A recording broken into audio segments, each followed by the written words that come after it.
Mwiriwe neza nshuti zanjye, ndabasuhuje nongeye kubifuriza amahoro y'Imana n'imigisha.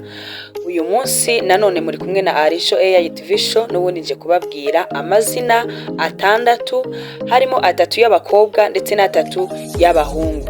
Buri zina riraba rigizwe n'amazina atatu meza cyane wakwita umwana wawe muri iki gihe kigezweho. N'amazina magufi meza kandi afite n'ubusobanuro, ndetse tukanababwira n'inkomoko.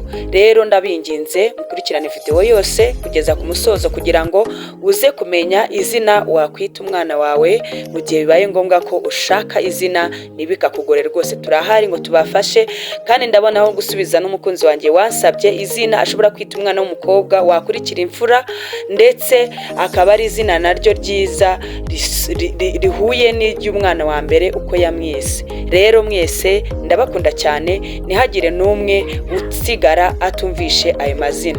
Tugiye guhera ku mwanya wa mbere aho tuhasanga izina Mucyo Avi Sienna. Mucyo ni izina ry'ikinyarwanda, naho Avi ni izina ryiza cyane wakwita umwana w'umukobwa, rikomoka mu Bwongereza. Iri zina rikaba risobanuye ngo ubuzima bwiza, cyangwa se umuntu woroshye, cyangwa se umuntu wuje ituze. Hanyuma naho Sienna ryo ni izina ryiza cyane rikomoka mu Butaliyani, rikaba risobanuye ngo ubwiza busanzwe, cyangwa se hari naho usanga risobanuye ubushyuhe. Tugeze ku mwanya wa kabiri udasanga izina Berwa Lily Daisy.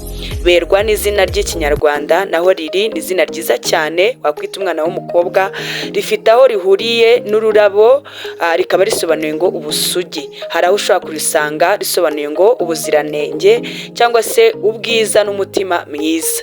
Naho Daisy naryo ni izina ryiza cyane rikomoka mu Bwongereza.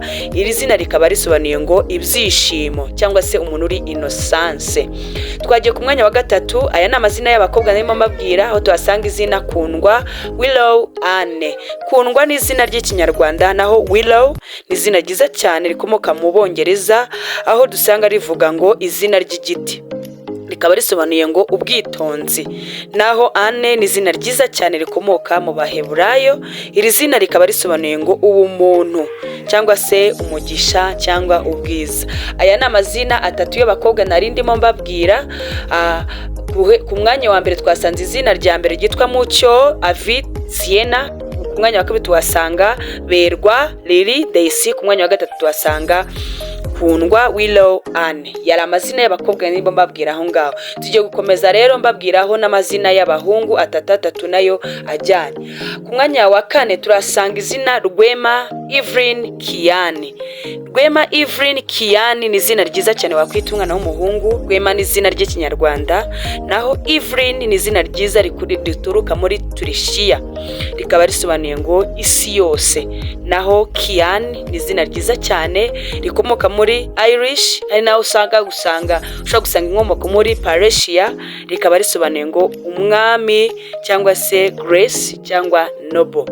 Rwema Evelyn Kiani, iri ni izina ryiza cyane wakwita umwana wawe w'umuhungu. Dukomeje ku mwanya wa gatanu aho tuhasanga izina Shami Amias Milan. Shami ni izina ry'ikinyarwanda, naho Amias ni izina ryiza cyane rikomoka muri Late, cyangwa se mu Balatini, rikaba risobanuye ngo ukunzwe. Milan ni izina ryiza cyane rikomoka muri Slavic, hari naho ushobora gusanga inkomoko yaryo ituruka muri Italian, rikaba risobanuye ngo urukundo, cyangwa se gracious, cyangwa se kindness. Shami Amias Milan. Twagiye ku mwanya wa gatandatu tuhasanga izina Nshuti Ange Arden.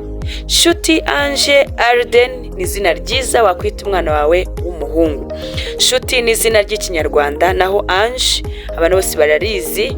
Hari aho batekereza ko ryitwa abakobwa gusa, ariko n'umuhungu barimwita, rikomoka mu Gifaransa, rikaba risobanuye ngo marayika. Naho Arden ni izina ryiza cyane rikomoka mu Bwongereza. Iri zina rikaba risobanuye ngo old friend, cyangwa se inshuti yanjye ya kera. Nshuti Ange Arden. Aya ni amazina meza rero atatu nari ndimo babwira y'abahungu. murakoze cyane gukurikirana video yose. Wowe utarakoze subscribe wibuke kuyikora, nawe wayikoze ukande like, usharinge ku bandi babyeyi, ndetse niba hari izina wifuza cyangwa ushaka ko twakumenyera ubusobanuro byandike muri comment, kuko abantu bose babyandika ndabasubiza. Muri inshuti nziza, ndabakunda cyane. Ciao ciao, bye.